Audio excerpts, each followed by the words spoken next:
Welcome, ladies and gentlemen. We're going to launch into Unit 2. Hope you had a lot of fun in Unit 1, getting to know each other and kind of getting into the idea of what we're going to deal with. So, a quick review of the important things that we covered last week.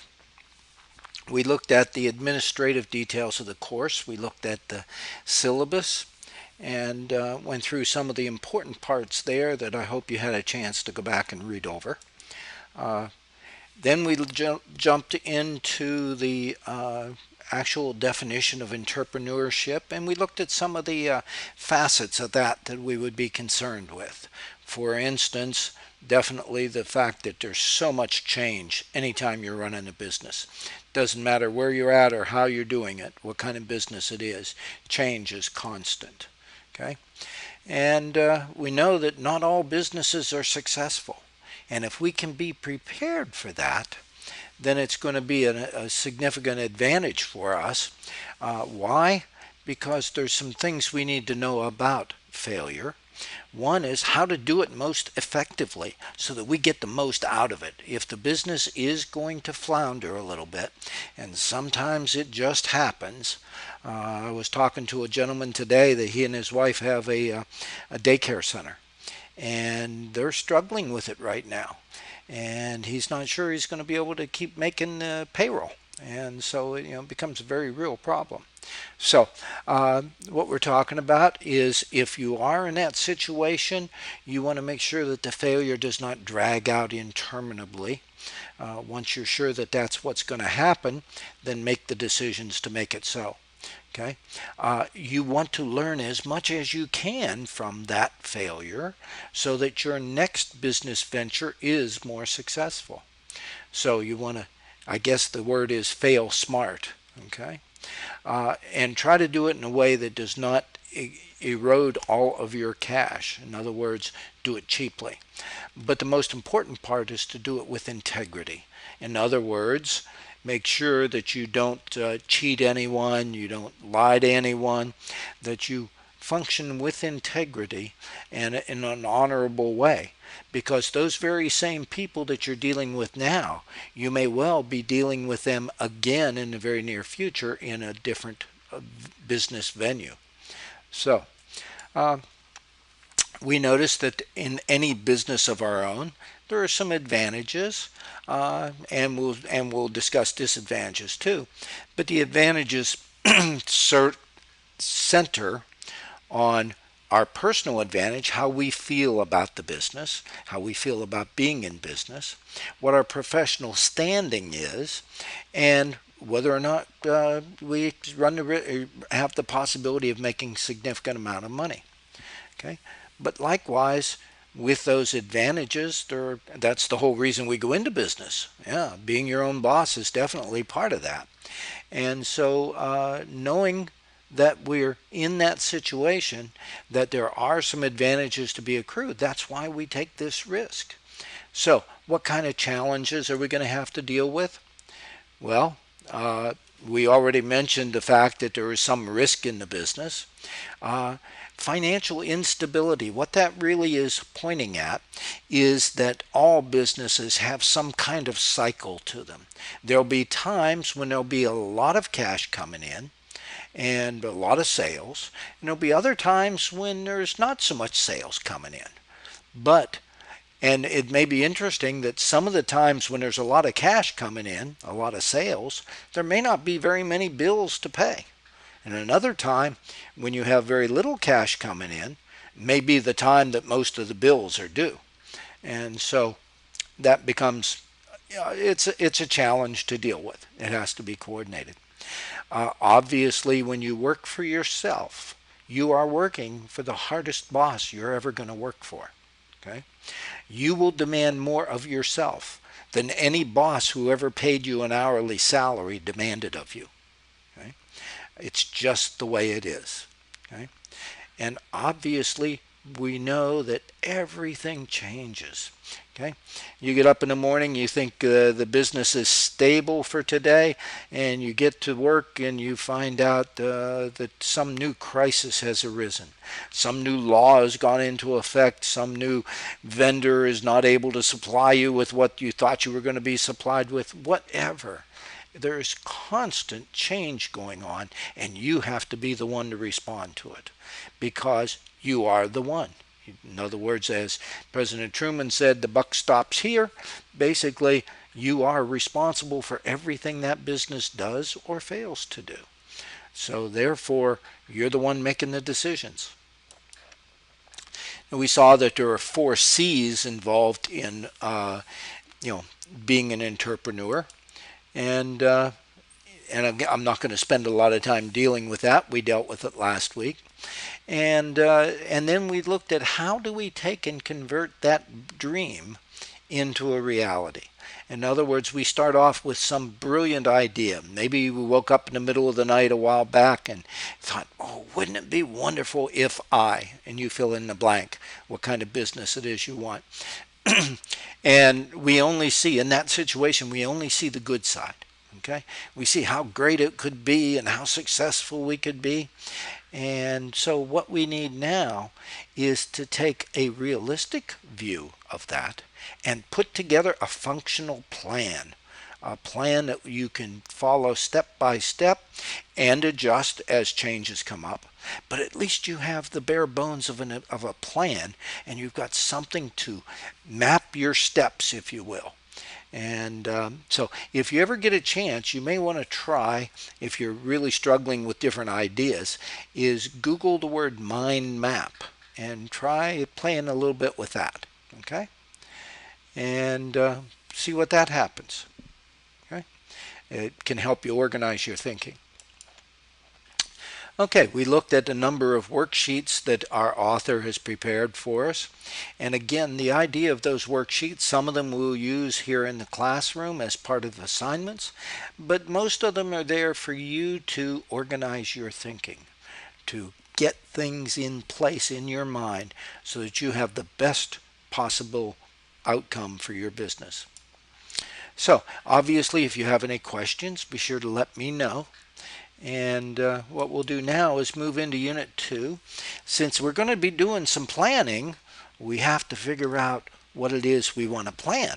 So we have to do a bunch of research and in order to establish that plan. So that's what we're going to talk about now. So obviously, in order to create any plan, we need information. What kind of information do we need? And what is this thing called research? Well, research is finding the information wherever, however whatever stones you have to turn over to find the information. Generally, information is available. It may not be easily available, but generally what you're going to need to know is available somewhere. Okay? So when there's a couple ways of doing research. One, you can do what's called primary research. Basically what that is where you go out or send somebody out and you actually collect raw data, either from individuals, from asking them questions, or from whatever other sources there are. I'm sure many of you, if you've ever been to a large shopping mall with any frequency, you may have encountered one of the people out doing research. And basically they'll come up and say, would you mind if I ask you a couple questions? And they'd have their little clipboard and their form to fill out, and they would go through some questions. What they're doing is what's called primary research.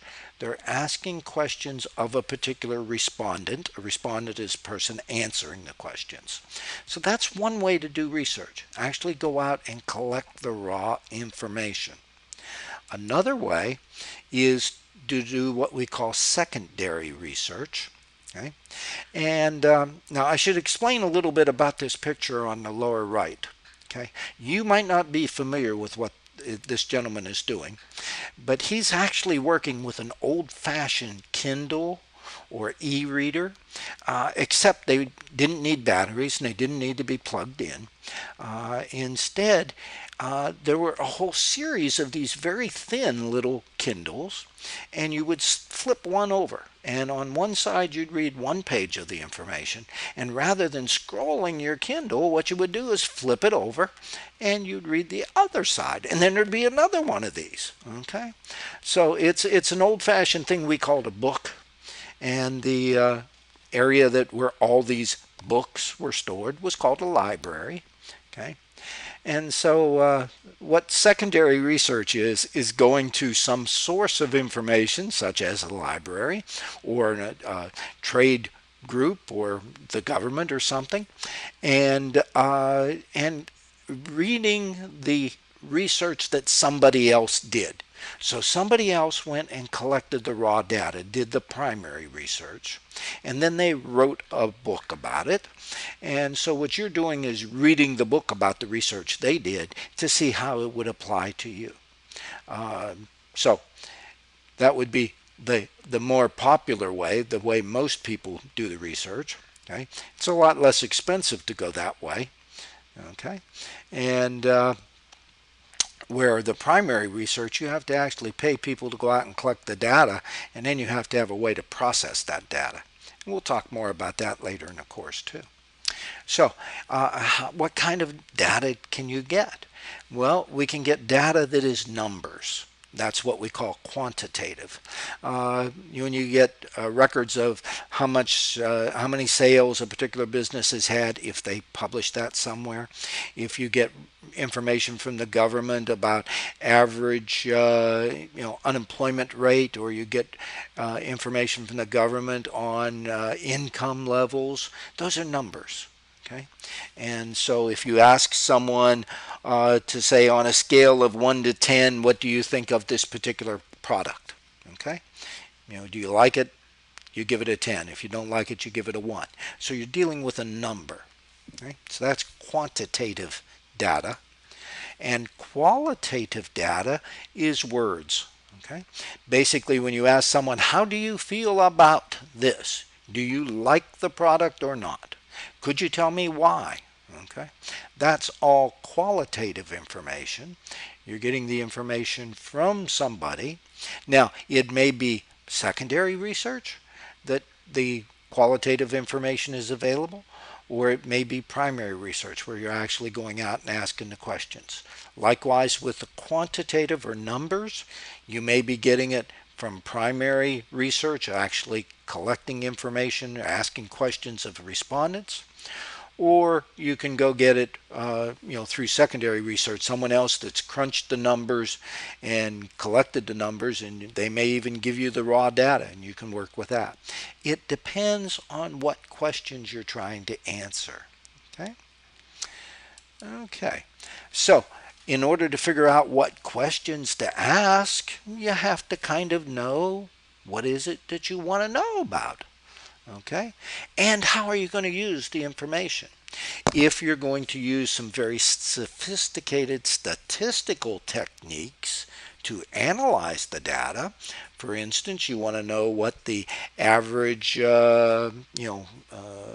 income level in a particular community is, and you'd like to know what the mean is. The mean is different than the average. Okay, the mean and the median are two different numbers, and so you might be looking at the median, which is the one that occurs most often. You may be looking for the number that occurs in the center, that there's an equal number bigger or smaller than that number, or you may be looking at the simple mathematical average. So depending on what you're going to do with the information, that's going to help you determine how to structure your research questions. Okay, so let's take a look at some things we might want to know about. Okay, first off, you might want to know about the industry itself. Is the industry growing? Is it declining? Is it pretty stable? How healthy is it financially? Do most businesses in that industry, are they relatively profitable? Are they doing well? In the future, is it over the recent past, has that industry been increasing in sales or has it been losing sales? Okay. And again, industries, just like individual businesses and like the entire economy, has cycles in it. Some of the part of the cycle you have a lot of business, and other parts you have very little. So it's a constant up and down. And so you want to know in the long run what's happening to that industry. Okay. You'd like to know, I'm sure, some question about who's the customers that you're likely to be selling to. How are you going to find them? So you need to know something about that market. Where do they come from? What makes them want to buy? Okay. Another thing that you want to be aware of is, will the dog eat the dog food? Okay. What do we mean there? Basically, you have a wonderful business idea. Are the customers going to want to buy it? In other words, it's just like someone invents their great dog food, but if the dogs won't eat it, it's not going to get sold. It may sell a sample, and then after that, nobody buys it. So that's the attitude that we're taking about our customers. Are we offering something that they're going to want? And so we need to find that out. Okay, will the dog eat the dog food? Okay, I knew I had the phrasing there somewhere, but I'm so used to just talking about these it doesn't matter. Oh, excuse me for a second there. I still have a little rasp in my voice, so I hope it's coming across okay for you. Okay, so how are we going to get this information? Well, again, we can do focus groups. Focus group is where some research firm gets a group of people who are likely customers and asks them some questions without them knowing that it relates to you or your business. Okay, so that makes a difference. That would be a focus group. Beta testing. Any of you who've ever done anything with computers may be familiar with beta testing. Basically, you create a sample group to test your product and tell you how to improve that product. It's before you go widespread with the product. It's before you really attack the market. But you go out with a small sampling of customers who will tell you honestly what they think of that product, okay? And what they think you ought to do to improve it or change it. Okay? So that kind of beta testing can be very valuable, but again, it's part of the research.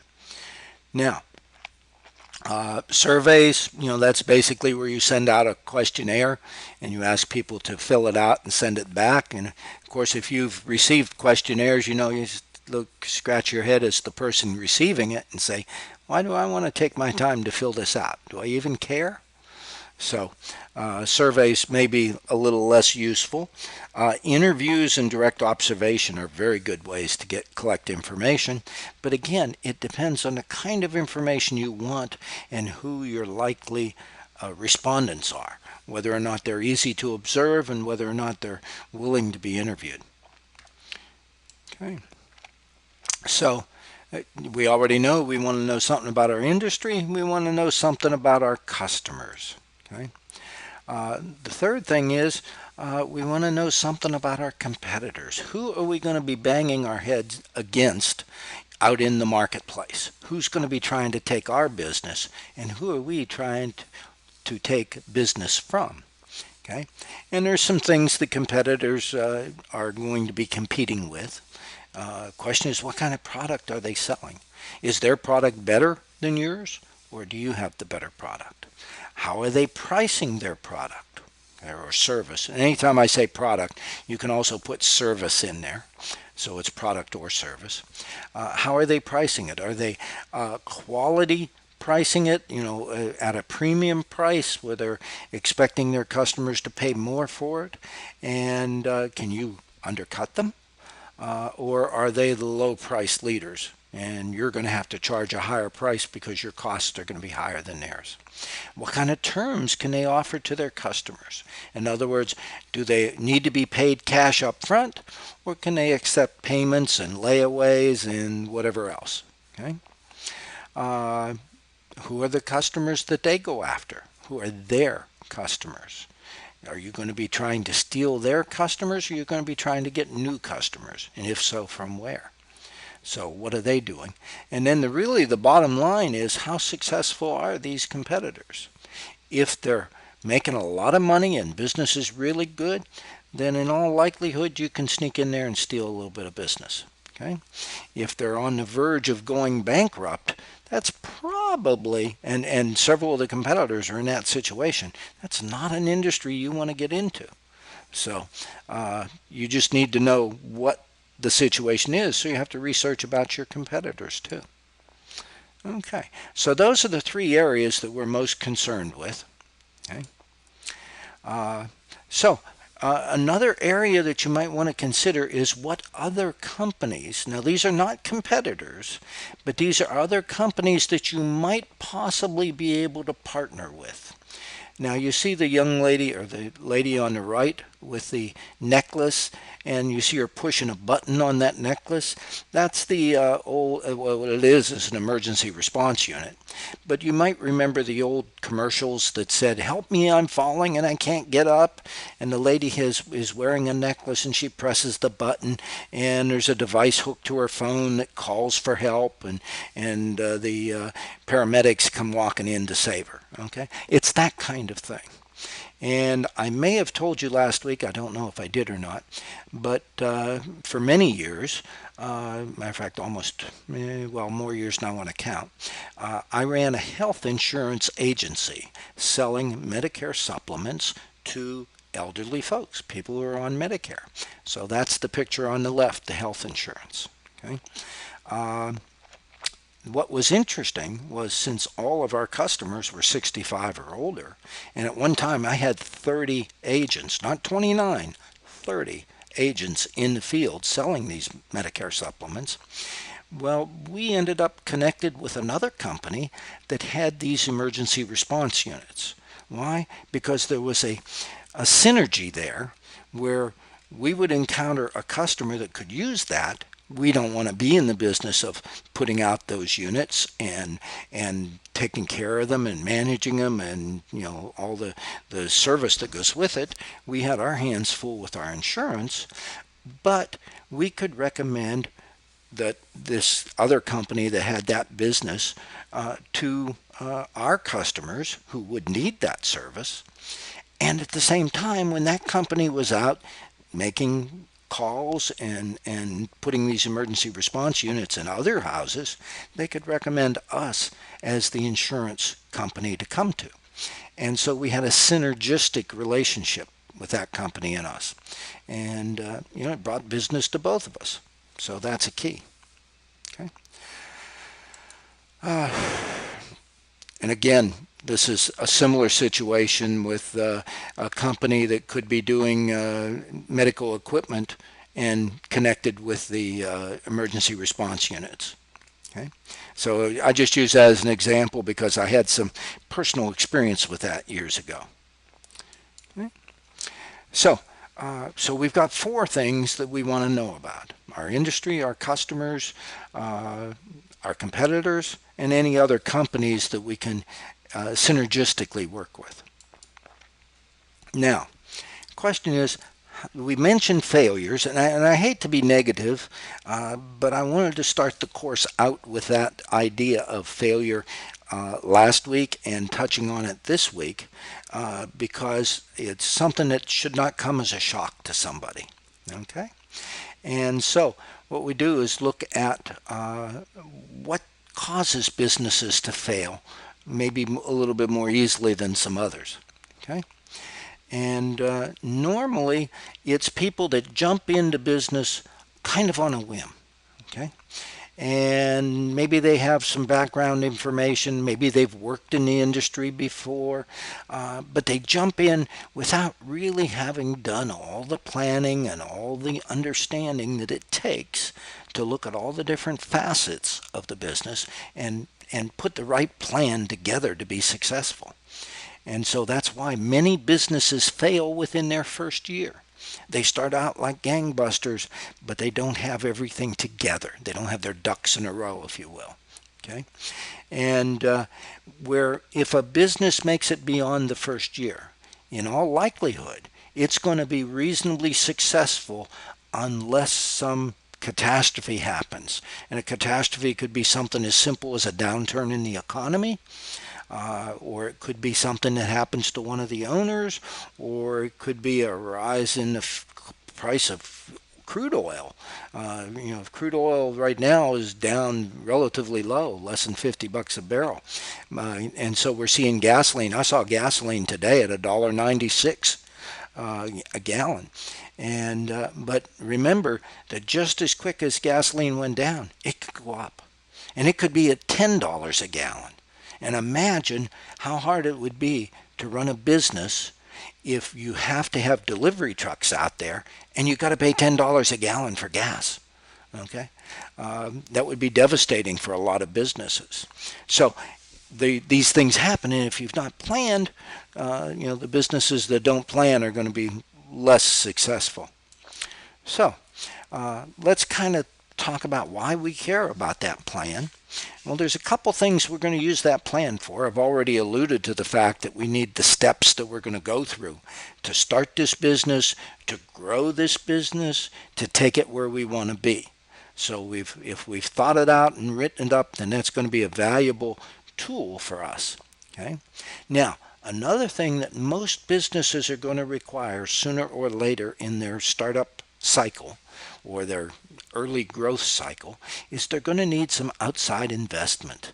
Seldom does the entrepreneur who starts the business have all the personal cash that they need to start the business and to grow it through its initial phases. So once they come up with a really successful idea and they've started to prove that that idea will work, they're going to need investors to help them out. And if you've had a chance to watch Shark Tank on CNBC or whatever other channel it's on now, that'll give you a really good idea, that television show will, as to how young entrepreneurs, or I should say new entrepreneurs, are going about trying to get investors. What information do they have to present to the sharks, who are the investors in that particular show? And if you listen to the questions that those investors ask, they ask very pointed questions, and they don't seldom ever will they make a decision based on emotion. 99.999 times they will, out of 100, they will make their decision based on hard, cold facts. What is the likelihood of this business being successful? The name of the show is Shark Tank, so you definitely want to check it out. So you may be in a situation where you have to go out and look for investors. And so having a really good, solid business plan will help you with that. And then the last thing that oftentimes a good business plan will help you do, it will help you find top employees. Now, we're not talking about the clerk who, you put a help wanted sign in the window of the store, and the first person that walks in you hire. No, we're talking about that person who's going to be your direct assistant, the one who's going to have your back, if you will. They're going to care as much about that business as you do. Okay, and so you're going to trust them, and so you want them to have an understanding of what the plan is. So it will help you recruit those very excellent people that you will need in your business. So how do we get the plan? Well, we got to start with something, and in all likelihood, you're going to start off with that wonderful idea that you have. Okay. And then we need to understand that marketplace. Who are the customers that we're likely to be selling to, and how are we going to get to them? Okay. We've already talked a little bit about knowing something about the industry. Okay. And is it growing or is it declining? Okay. What's going on? Let me throw a few dates out here to you. Notice these are relatively old dates. They're over 100 years old. We're talking about December 7th of 1912. and then November 23rd of 1915. Now those two dates are, that's my phone, those two dates are relatively important in what I'm going to talk about. Okay, why? Well, there's a gentleman called Seth Hootman who lived in Kingston, Missouri. Now, Mr. Hootman invented what would become the most ideal, most technologically advanced buggy whip that was ever created. Okay? He invented it in December, well, actually he invented it before December 7th, but he filed for his patent on December 7th of 1912. Okay? Now, it takes a while for the federal government to do things, okay? And his patent wasn't approved until November 23rd of 1915. So it took, almost 3 years to get that patent approved.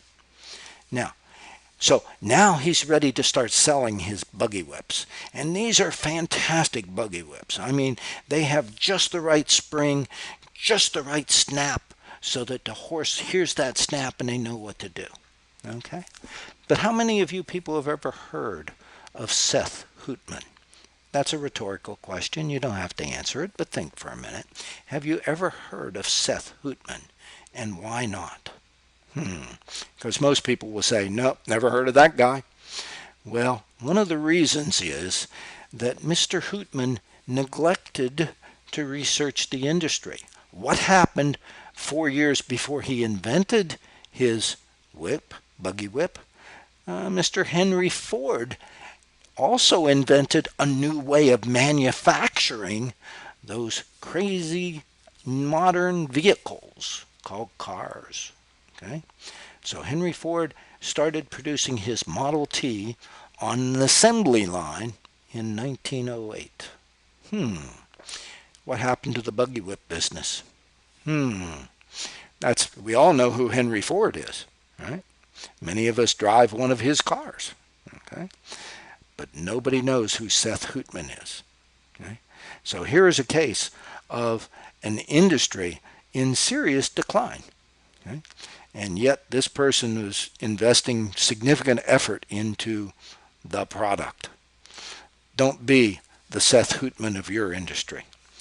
So the next thing is you're understanding your market. You want to know how your approach to this industry is different from everybody else's. Okay.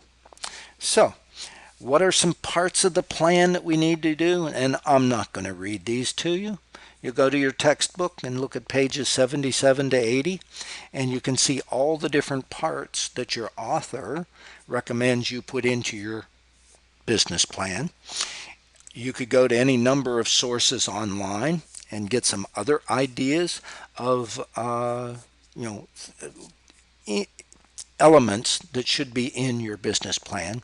But in virtually any source that you would go to, these elements would be there. They might be shifted in slightly different order, and they might use slightly different words, but they're accomplishing the exact same thing. So that gives you kind of the broad outline. And notice the financials part is really important. It gets a whole bunch of subparts. Of course, the other elements could each have some subparts under them too, but at least that gives you the general outline, so you have an idea of what you'd want to put in your plan. Okay. Now, we talked earlier, and if you've all had a chance to go into the discussion thread, you'll see that I have a post in there for this week that says read this before you make any posts. Okay? And what it is a non-disclosure agreement, because in this class we will be discussing your business ideas. And as I talked about last week in the seminar, you don't want to be giving away trade secrets, and you don't want to feel that your classmates may take your trade secrets and use them for their own purpose. So, because we're all in this boat together, I had asked each of you to look at that non-disclosure agreement and put your electronic signature on it by way of typing in your name and the fact that you agree with it. Okay.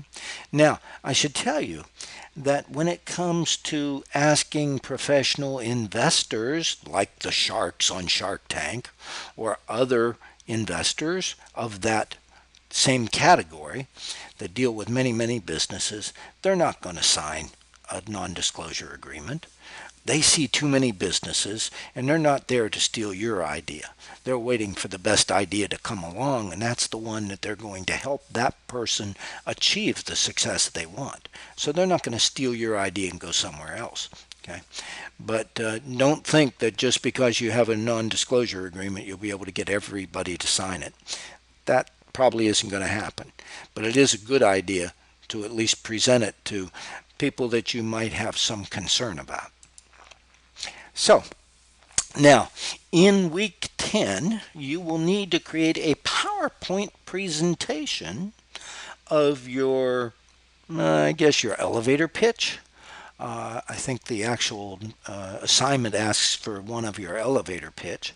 But when you make your business plan, you may find that you want to have some elements of that business plan in a PowerPoint presentation that you can give to potential investors or you can give to potential employees that will give them some ideas of your business. Now, obviously in this seminar, I use PowerPoint slides. Okay? So there's a couple things that I'd like to call your attention to that may make your PowerPoint slides a little more effective. Okay. So, and again, your book talks a little bit about this. One thing that is really frustrating for a lot of people is when there are so many words on the screen if you're doing a presentation and you've got this slide up there, and if there's so many words on there, people don't want to read a tremendous amount of text. Okay. So, too much information is not going to be very valuable in your presentation. Okay. Another thing is not having enough visuals. And when I say visuals, here we're talking about graphics, we're talking about pictures, maybe photos. The value of those photos or those pictures or those graphics is if you have a bullet with a word, okay, or a few words or a phrase, and you have a picture that relates to that phrase or that bullet point, okay, people process pictures in their mind differently than they process words. But if the two things link together, then that embeds that thought more solidly in their mind than just reading the words alone. So, if you can relate pictures to the concept, then that strengthens the understanding of your presentation. Okay? Although, if you're going to use pictures, you want your pictures to be reasonably clear, not to be cluttered, and not to be blurry or difficult to read, or difficult to see, I should say. And likewise for the bullet point words that you use, you want them to be crystal clear so the person can see them. Okay? Now, another thing is you want your presentation to proceed in a logical way. That means you go from step 1 to step 2 to step 3 to step 4. Okay? And you bring your reader or the audience from one step to the next step to the next step so that they progress along the lines of what you're trying to get them to understand. Okay? As opposed to just random thoughts that seem to pop all over the place. If they can have that smooth flow, they're going to understand the material better. Okay? And your whole objective is you have some certain ideas you're trying to get across in your PowerPoint presentation that covers either your elevator pitch, which we'll talk about later, or your business plan, or something else related to your business. You have some basic ideas you're trying to get across. You want your audience to walk away with those ideas firmly in their mind. Okay? It may be that you want an investor to think, this is the place I want to put my money. I want a piece of this action, if you will. I want to share with this person's wonderful business idea. And both of us can make a lot of money. Okay, so that's you don't want to, you want your ideas to be consistent and to move toward your objective. Okay, and then if you have to do the presentation out loud, in other words, you're standing up in front of an audience, be it a very small audience of 1 or 2 people, like on the television show Shark Tank, or you're doing it to a large audience, 30, 40, 50 people, you need to be prepared. You need to not be going and all the rest of the stuff that people do when they're stumbling trying to think of what they want to say next. Okay, so if you've gone through the material and you really understand it, and since it's your business, you will, then it's a simple matter of having the key points on your slides walk you through what you know you're going to talk about. Okay. Okay, and heaven forbid, do not read the slide. Expand on it. Okay, so which I just did was read the slide. You don't want to read the slide to people. Why? Because they've already read the words. As you're starting to say the very first word, before I said the word don't, you already had don't read the slide. You already had that idea in front of you and the expand on it. And so, it's a waste of time and effort for you to read the slide to the person. What's important is take the idea and expand on it. Okay? Don't waste their time. Expand on the idea. Take it, get the explanation out there that they need to know to link all those thoughts together. Okay. Otherwise, if you do read your slide to your audience, you may find this reaction. Now, it may not be this obvious, okay, but you can almost tell by the look in their eyes whether they're with you or not, okay? So they may be polite and they may be sitting up, they may not actually conk their heads out, but you may have lost them. So, and some of you may have attended other courses, and you may see other instructors who have slides with many words on, and the first thing they do is read the words to you. That's because they don't know what else to say. So need to have that expansion of the ideas. Okay, so again on page 88 in your textbook, you want to look at that area because it tells you what some of the most important slides you ought to have in your business plan presentation. Okay, and you'll notice the elevator pitch is number 2. So, and again, we're going to talk about what that elevator pitch is because you're going to have to do one. Okay, what is that elevator pitch? Well, the idea is that you encounter somebody and you want to give them just enough information. You don't want to flood them with information, but you want to give them enough information that they will turn around to you and they will want more information. Okay? And how you normally do that is you find the thing that is most important to them, or that you think is most important to them, and you get that idea across. Now, I kind of like the words at the bottom, okay? Invariably, everybody has some kind of a pain, okay? What we're really talking about is some kind of a need or a want. Okay? Maybe the investor wants a really good business idea that they can invest in and help grow, and they can make a lot of money from it. They want to be the person who discovers, Bill Gates when he was creating Microsoft. They want to be that first investor that comes along and helps him get that business off the ground that turns into a multi-billion-dollar business. And they get their share of it. Okay? So that's what the investor's pain may be, is he or she is looking for that ideal investment. Your cure is convincing them that you are that ideal investment. Now, are you going to be able to do that in 2 minutes? Probably not. Okay? But you can whet their appetite enough, give them just enough information that they can say, maybe this could be. I need to know more about it. That's what you're after. The same thing's true when you're doing a sales presentation.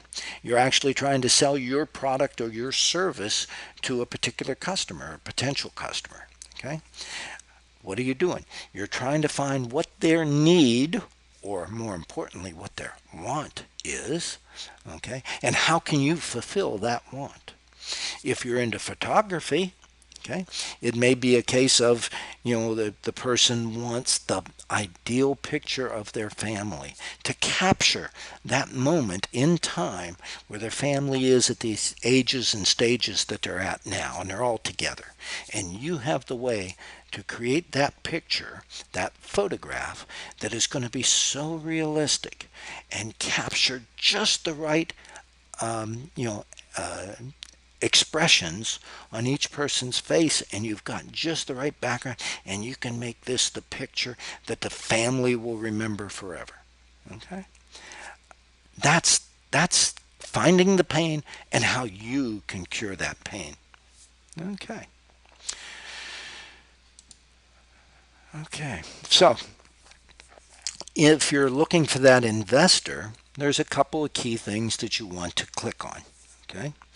Uh, and again, this would follow somewhat the format of the presentations that you would see in the Shark Tank, although this came from your book, from your textbook. But it lets the investor know something about the business, something about the market, something about the kind of cash that you can expect. What kind of revenues can you expect, and what kind of margins can you expect? Okay? And the fact that you've got your ducks in a row and you've compared with other businesses, in other words, what are your competitors doing? And being able to point out that you have the plan that will let you succeed. Okay? And where you expect, not just in the startup phase, but where you expect your business to be later on as it grows. What do you see the ultimate growth potential of your business being? So get those few things, in a way, just enough information that that person will say. And what are they going to say? They're going to say, tell me more. That's the key. Get them to do that. Now you can go into the details. Now you can really spend the time and get down to the nitty gritty and explain everything. Okay.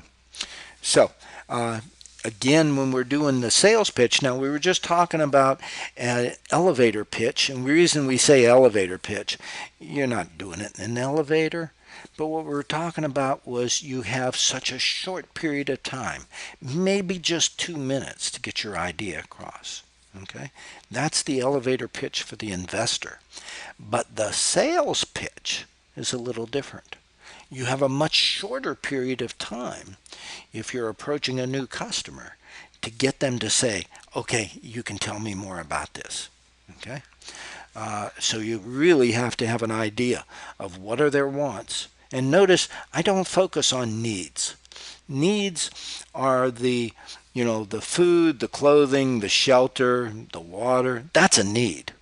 Okay, a want is that cute little sports car that I want to drive, and you happen to be the salesman or the car dealership that's going to sell them that car. Or it's that really special phone that will take the pictures and do all the other things, and you've got the phone to sell them. Okay? So whatever it is you're selling, and by the way, we all sell. That's what the whole idea of business is all about. We sell. And even if you go to work for somebody, you're selling. Okay? What are you doing? You're selling your time and your effort to that employer who's paying you. So they're buying your time and your effort and your wherewithal. So we all sell. So, but the key is when you have a customer that's coming in, whether they come to you or you approach them in a cold call that we'll talk about later, you have a very brief period of time to get their attention. Okay. Now, things do change. Oh, yes. There is an interesting explanation by your author about a situation that she was in on September 11th. Okay, 9/11. and how it changed dramatically what her plans, what her presentation and everything was going to be for that day, because all of a sudden it didn't happen. Okay, here she is ready to do a major, presentation. It was going to mean a lot of business, and all of a sudden everything just stopped. So, be aware of, especially spend a few minutes reading that. It is well worth your time and effort. Okay, now we've talked a little bit about investors. Sometimes there's what we call an angel investor. This is a little different than some of the other investment professionals. It's somebody who's willing to give you money. That's the first thing.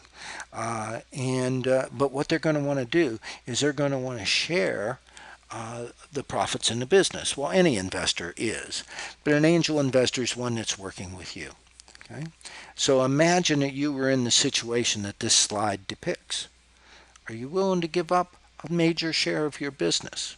And again, this is exactly what the sharks on Shark Tank, the investors there, ask their people coming to them. A person may come in and say, I want $100,000 and I'll give you 10% of my business, of my profits, later. And the investor may say, well, I like your idea and I think you've got great potential and I'll give you 100%, but I want half your business. I want half the profits. Are you willing to take that bargain? Okay? And of course, if they have half the profits, they have half the say in the business too. So it's something else you have to consider.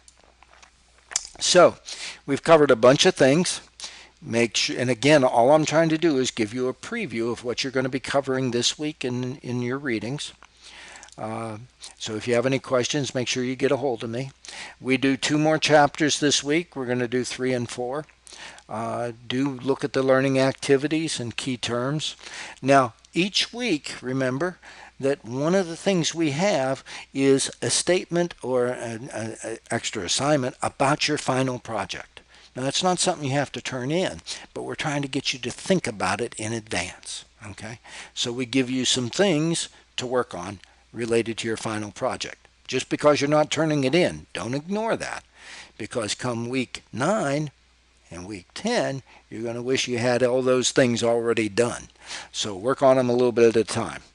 Now, what are some of the things you're going to do this week? Well, you're going to create an elevator pitch for your business idea.